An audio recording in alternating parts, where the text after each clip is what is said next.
Audio Jungle.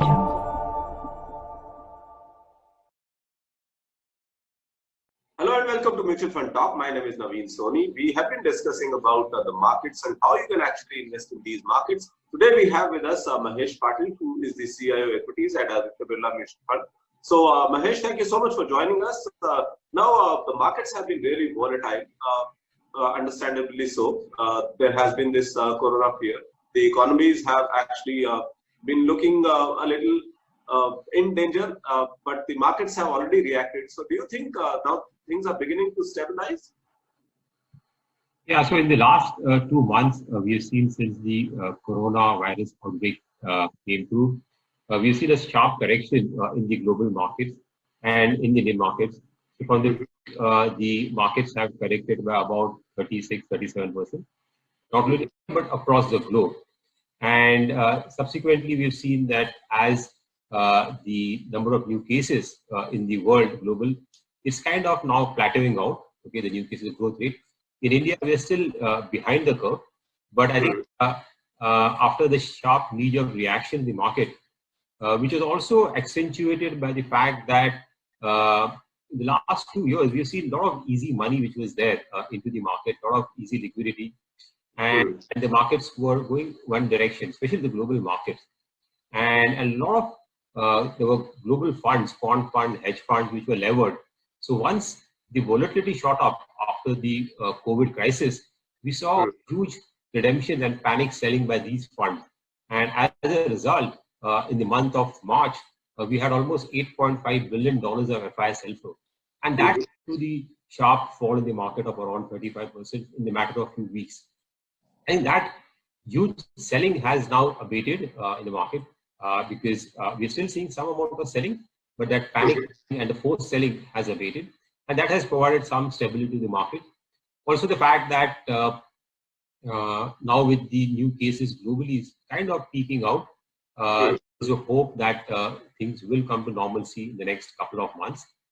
And more importantly, a lot of the central banks and the governments globally have responded to this crisis immediately. And we've seen a huge stimulus package announced not only by the US, by Germany, by UK, by Japan, and other large economies, which has reassured that while there will be a medium-term impact, there will be with support of the fiscal stimulus and liquidity, things should normalize going forward. And that has led to some kind of a pullback in the market around 20-25% is what we are seeing. I think now, the near term, clearly things are going to be fairly bad. We'll see the quarterly numbers coming in, and you will see a significant impact in corporate earnings. So our view is that near-term market volatility will be there. After a large correction, we see some pullback. Markets can again go down. In India, we've still not seen the peak. So, but I think clearly the bottom we saw in the Nifty, right, when it touched around 7,600 levels in sometime in the mid of March, I think that level should hold on. Okay, so the common investor actually is always in a dilemma, and when they see this kind of a market, they actually think, okay, let it stabilize a bit more. So would you say that those who wanted to enter the market, is this now a good time after this kind of a fall or after this kind of a volatility? So yeah, I mean, post the recent correction in the market, if you look at one parameter to look at is how the market valuations are, right, compared to historical averages. And if you compare that vis-a-vis the long-term averages, market is now looking much more attractive. Right? Whether you compare it on a price to earnings multiple, the P multiple as we call it. So on a trailing basis, the Nifty P multiple currently is around close to 17, which is lower than the long-term average of around 19 in the last 5-year average if you look at it. So markets have become attractive by around 10% or so. Right? While future is uncertain, we don't know how the earnings growth will be in FY21. But I think in these times of uncertainty, it's best to gauge the market on a trailing basis, on a historical basis, right? So on that basis, market is now looking more attractive, and even on a price to book value multiple, it is also looking attractive. And I think while there could be uncertainty in the near term. You could see markets come down again. There could be another 10% correction from these levels, which is not ruled out. But clearly, for an investor who's looking to invest, you can't time the bottom, right? Very difficult to predict the bottom.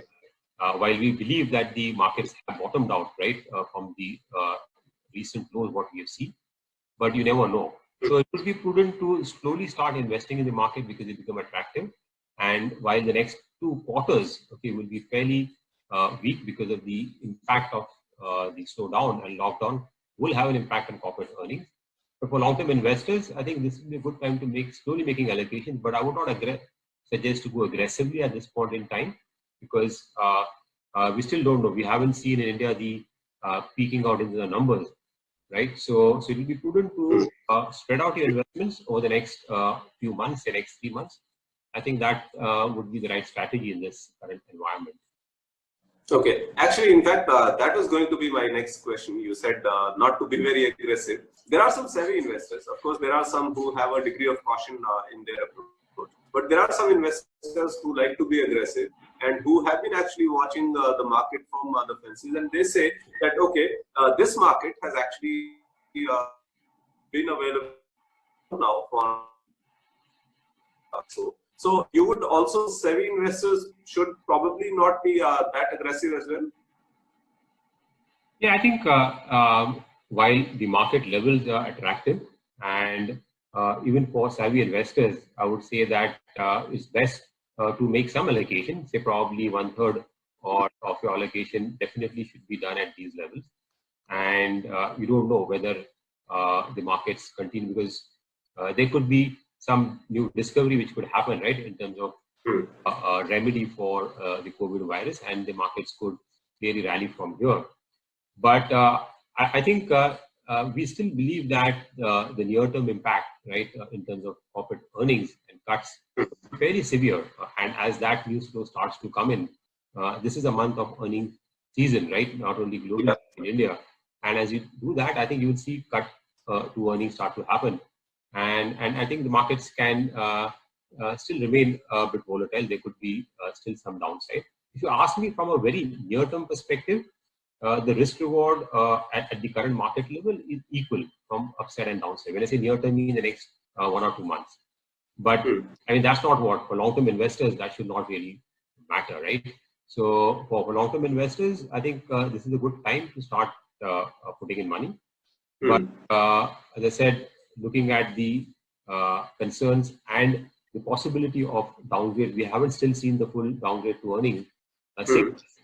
I would advise even for savvy investors who are more aggressive to invest say 1/3 of their amount at this point in time and buy into the market, okay, when there is a dip, or even buy spread out over the next couple of months or so.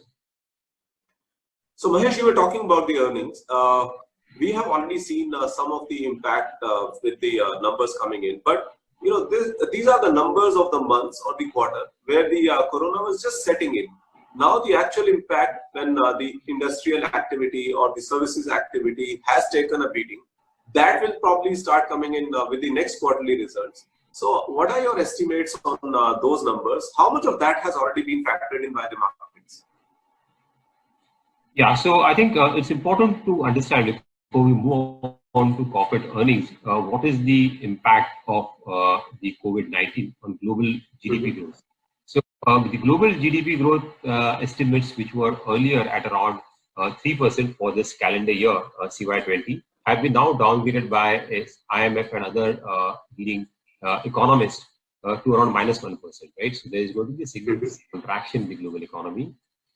In India too, I think we were looking at around 6% GDP growth in FY21, and that number is now likely to be around 2 to 3% in that range, right? Considering the fact that our lockdown has been extended until 3rd of May.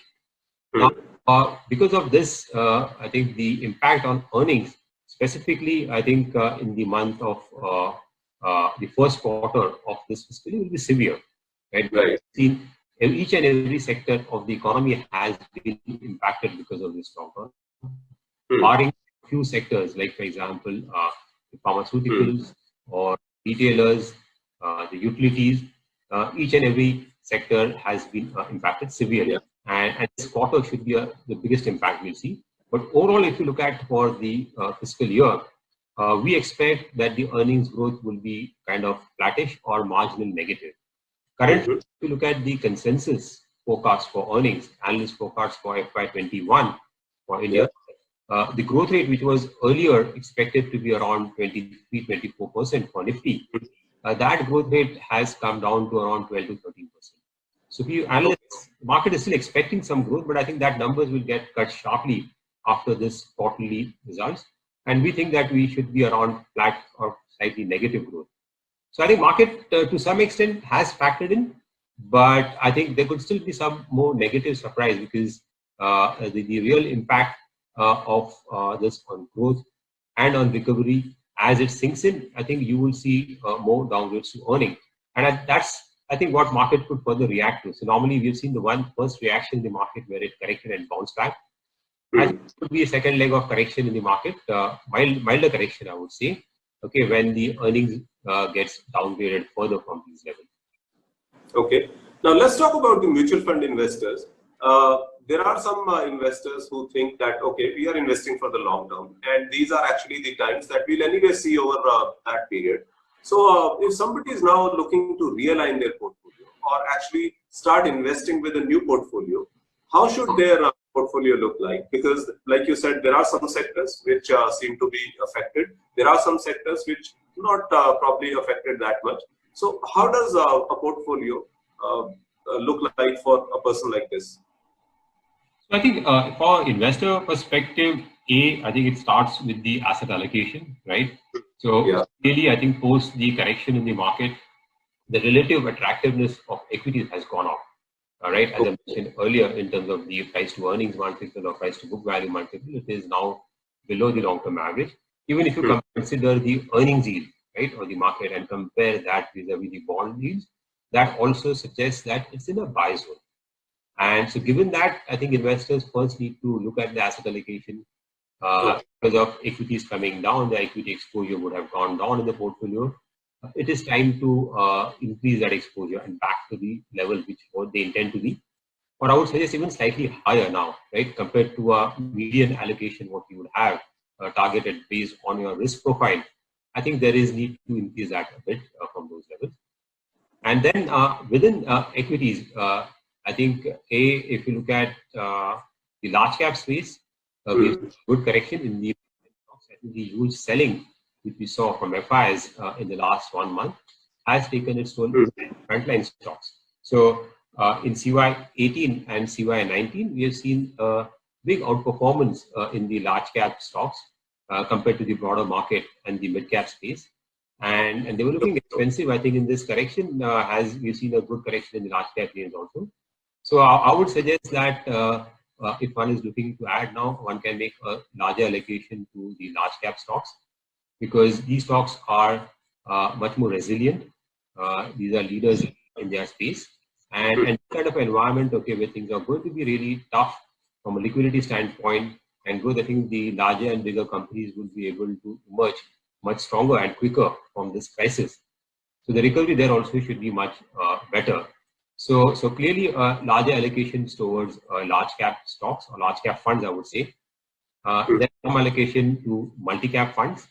And I think mid and small caps, one can still go for some allocations here on 15% or so, because the mid caps are now at a 7-year low, right? And valuations have corrected, while they might still be uncertain in the near term because of the current crisis and the slowdown. But for long-term investors, this is a good time to start accumulating on the. So that's how the allocation should be between equities. And if somebody is looking to take some exposure, say in a thematic fund, or want to play particular themes at this point in time, then the pharma or the healthcare theme looks fairly promising. We have been positive on this theme for the last 6 months, even before this crisis, because a couple of reasons. One is that domestic pharma has been growing at a very steady pace of around 11 to 12%. which is a good growth in the current context. And the companies have got a fairly good return on capital, free cash flow generation. Also, the US market, where a lot of companies suffered because of pricing pressure, that is also kind of easing off. And the valuations in the leading names had seen a good correction. The sector had underperformed in the last 2 years. So the pharma looks fairly attractive, and that's where the impact of this COVID is the minimal in terms of earnings, right? So there is enough visibility for earnings. And the broad healthcare space, okay, which includes your hospitals, your diagnostics, that also looks fairly attractive for us because of not only because of the long-term potential and the low in the country, but again, these are very steady businesses. So we would say somebody wants to take a thematic. I think a pharma and healthcare fund could be ideal. But from that, consumption has taken a hit. Clearly, short-term consumption has taken a hit because of the COVID crisis. But I think one of the companies in this space will be able to come back much stronger, right? They are strong brands, strong franchise, distribution franchise, and especially the low-ticket consumer items, right? Basic necessities, and those are the sectors and companies which will be able to do well in this environment. And possibly, yeah, so I think these are the sectors which one should be looking at this point in time. But as we traverse over the next few months, I think a lot of opportunities will open up in a few sectors, okay, which would probably bottom out, and once the recovery happens, okay, they could be possibly do well in the next 1 or 2 years. So within that, the banking and financial service sector, which is currently going through a lot of pain because there are concerns about not only growth but also asset quality. But I think that could possibly be a sector which could emerge, not now, I would say, but over the next 3 months, okay, which could come out of this, and especially the larger, the bigger banks, which have got a very strong brand, a liability franchise. I think they should be able to consolidate and bounce back much faster after that. Okay. Now talking about sectors, you've touched upon some of them. BFSI or ITITS, now they have actually adopted to the model of working from home or from remote locations. Do you think these sectors will come out more resilient, and when things start getting better, they are actually looking promising?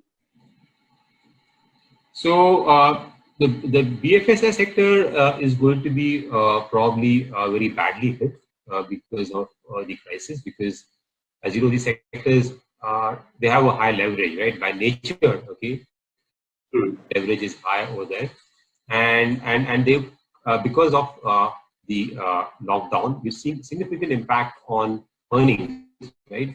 There are job losses, and the ability for individuals to repay some of the loans what they've taken will get impacted because of cash flow issues. On the retail credit side, consumer credit, I would say, which has been had a very good run in the last few years without any issues. I think you could see some stress over there. So that's one area. Also on the corporate side, not only small enterprises or medium enterprises are a lot of liquidity issues at this point in time, and they will have to go through some pain, not only from the demand side but also on the liquidity side. And you could see some in the elevated levels of NPS in the banking and financial services sector.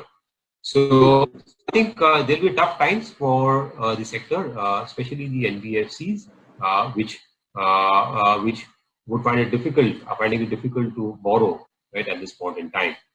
I think from these, you will see definitely some consolidation in the sector, right?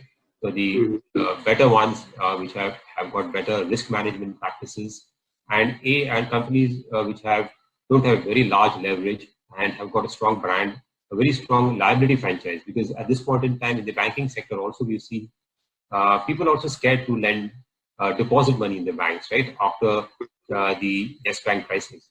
So banks which have got a strong liability franchise, strong brand, I think you will see them doing well on the deposit side, which will enable them to grow on the asset side, right? So those, I think, our NBFCs will be able to consolidate and gain market share after the crisis is over. and should be able to come back. But clearly, I think there is no denying the fact that this sector will go through some pain in the next few quarters. Okay. Now let's come back to the investor segment that we are particularly talking about or targeting in terms of our viewership. The mutual fund investors, they are thinking that they have some more money in their pockets now or in their bank accounts because the discretionary spend has gone considerably down or actually is almost nil. Do you think they should top up with their SIPs? Is that a right thing to do, or maybe they should look at some of the options that are available for a shorter term? So I think I would say, as I mentioned earlier also, that it is a good time to start increasing equity allocation, right? Because the market is looking attractive. Though, as I said earlier, there is some downside risk even from these levels over the next couple of months. So, given the fact that one needs to increase the allocation and one doesn't know where the bottom is, at least from a near-term perspective, it would be wise to start increasing or topping up your SIP allocation, because automatically that where you will spread out your investments over the next few months or so. And in terms of just trying to, I think it's trying to play the market from a short-term perspective would be fairly risky, right? Because you might think there could be some down the line again, there could be a relapse, right? Initially, you might see the COVID, the new cases of flattening out. Okay, there could be a second round of infection which could come in, and that could lead to another downtick in the market down the line. That's a possibility. I'm not saying that's a base case. Mahesh, now talking about the discretionary expenses and the lifestyle expenses that have been completely curbed because of the lockdown, people have money in their pockets and in their banks. Do you think some of that can be now used to top up the SIPs that people have on their portfolio? Yeah, I think so. I think, as I mentioned earlier, clearly markets are in a buy zone and looking fairly attractive, though there is going to be uncertainty from a near-term perspective. And I think it would be wise to increase your SIP, right? The quantum can be increased by a top-up. And it's best to do it through the SIP route only rather than doing a lump sum at this point in time, is what I would say. And I think the asset allocation would also suggest now that whatever money is there on the debt side or the bank deposit, I think some amount of money can move towards equities, because the long-term risk return for equities are looking fairly attractive. Typically, when we see that the earnings yield, right, of the market is near to or better than the bond yields, right? Okay, that's a good time, okay, for one to move money from fixed income bonds or bank deposits into equities. And the current level of market is clearly suggesting us that. Okay. Now, you were mentioning about the Indian growth still not being so bad and pegged at 6%. Now, the international markets, they are also maybe showing some signs in some pockets. So let's talk about that a bit. Do you think the Indian equity markets, they are likely to have a better future as compared to the global markets?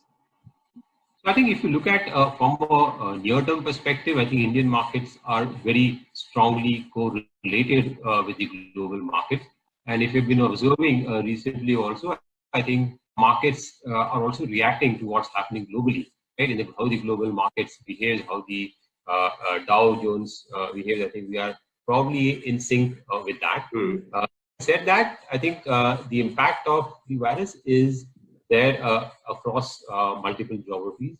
Currently, I think from a global perspective, if you look at like US and other market, we have seen that the impact has been fairly severe. But we also see that they have probably hitting their peak much earlier, okay, than what we see in India, right?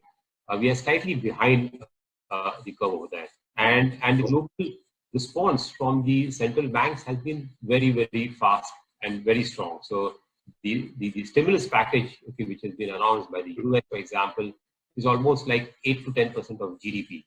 So that will probably mean that in the near term, the global markets could recover much faster than India, because in India we get to see the peak of COVID in terms of new cases coming in. we have to see a strong kind of a stimulus package from the government, which is still awaited. So I think it could be possible that in a short-term perspective, the global markets could probably outperform. But from a medium to long-term perspective, I think India growth rate, if you look at it, will clearly be much superior, right? Even for this fiscal year also, we are looking at around 2 to 3% growth, whereas globally we are looking at a negative 1% growth. And I think going forward also, I think India will be able to grow much faster than some of the global markets as well as some of the large emerging markets. So given that perspective, I would say that Indian markets, from a long-term investor perspective, would still look attractive. Also, the fact that on the macro front, especially oil, right? Oil prices have now crashed to below $30. So that would also be good structurally for India, and the outlook remains that oil prices will remain subdued. So that will help us to really bring stability on our current account and on our external front, and amount of savings going forward. So I think near term probably the reflation in the global markets could be much better, but from a longer term structural perspective, I think India remains a good market. Having said that, it's important, and we've seen that, right? There are periods where, over a longer term, where India does well, or some of the global markets do well. Like in the last 10 years, the market has done much better than the Indian market if you adjust for in dollar terms, if you look at it, right? So there is merit for somebody who has got a decent exposure in Indian markets to look at some diversification and take exposure into the global markets. While in the short term they are wholly interrelated, over longer term there can be variations. And while the returns might not be too different, but it helps to diversify and reduce the volatility or risk. Okay, what could be there in individual markets, right? Because of some country-specific issues. Okay, so then effectively we are saying that some of the exposure then can be shifted to the international markets through some thematic funds available. Yeah, so I think thematic, I would not advise really for somebody taking exposure to the global markets to go to thematic route, because most of the investors will be probably dipping into the global markets for the first time, right? So it's always best to really go into a kind of a the diversified kind of a fund, or the large cap. I mean, the top large blue chip companies, say in the US, right? That's what I think one should be looking at. But I think for Indian investors, if you look at it, there is a lot of things happening on the digital side, right? On e-commerce, right? On technology front, especially the new generation companies, which you are not able to participate here into the through the Indian stock markets, at least on the secondary side. There could be some primary issuances, okay, which could be there in the private equity space. So investors who've got a slightly higher risk appetite and want to further diversify onto the, I think they can look at some of these new generation companies, or companies which are more towards the latest technology, e-commerce. So I think that can be looked at because that's where the future is really, right? Though some of these are expensive, but I think they hold a lot of promise, especially after this COVID crisis. I think move towards digital, move towards online, I think would only accelerate. But it's only for investors who are much more savvier, have a higher risk appetite, and want to further diversify into the international markets. But otherwise, for bulk of the investors, I would say just stick to the conventional large cap frontline stocks into when you're investing into the global markets. Okay, we've spoken about the short term. We've also spoken about how the long term growth story remains intact. But many of the people are actually focused on a horizon of 2 to 3 or 5 years. How does the market look like for that period? So I think from a longer term perspective, again the entry point, okay, at what valuation, at what cycle we are into the business, and at what valuations, okay, one is buying into the markets, really determine the long-term returns. So if on both the counts on the business cycle, we were actually coming out from a pretty weak GDP growth in the last 2 years and trying to move up from there. Again, because of this COVID issue, we see a further delay in that. But clearly, we are getting in from a low of the economic cycle. So from here, okay, as things normalize over the next 1 to 3 years, okay, the growth rate in the economy would be much better, right, on this base. Secondly is the valuations. As I mentioned earlier, market is now at around 10-15% lower than the long-term average.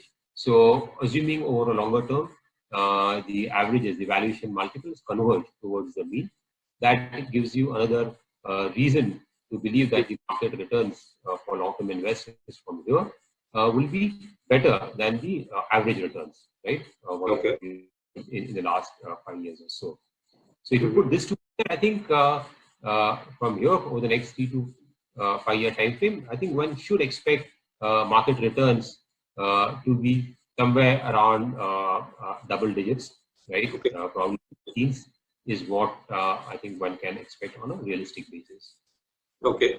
Now, in the end, if I were to ask you, which are the 2-3 sectors that you will bet upon when the markets recover or when this entire situation gets better, what would those be? So I think if somebody is willing to play for a recovery and in this correction and not really wanting to be defensive, then I think the best sector to play, the best beta to play is the banking and financial service sector, right? It's a large sector. We've seen this sector do well across market cycles. We have a banking and financial services fund which has done well across the market cycle. Obviously, during these times, okay, when there is slowdown in the economy, when there are asset quality issues, when there is tightness of liquidity, we see a severe contraction in this sector and in terms of multiple and also in terms of the growth. And that's what we are witnessing in this sector at this point in time, which will probably further precipitate over the next couple of months. But if one is willing to play a recovery, I think this is a sector which one should look at. And here again, the stronger ones, the stronger players over there, the larger companies in the banking and financial services sector should be able to come out of this pretty clean. And at the end of that, they would probably become much stronger, or they would have consolidated the position much better. And I think that's one sector which I would say one should be looking at post this crisis gets over, or one gets a sign of it kind of peaking out. And I think that should give good returns for the next 3-year time frame. Okay. Well, thank you so much, Mahesh, for joining us today and talking about the equity markets and the strategies that one should actually pick up for the short term and the medium term and the longer term. Thank you so much. Thank you. So this was about the equity markets, what you should do in current circumstances, how you can actually redesign your portfolio, how you should look at the markets in a longer term or a medium term or in a shorter term. We'll be back again with what you should do in case you are looking at some fixed income options with another episode. For now, we'll wind this up and thank you so much for watching. This is Naveen Soni, your host, saying goodbye.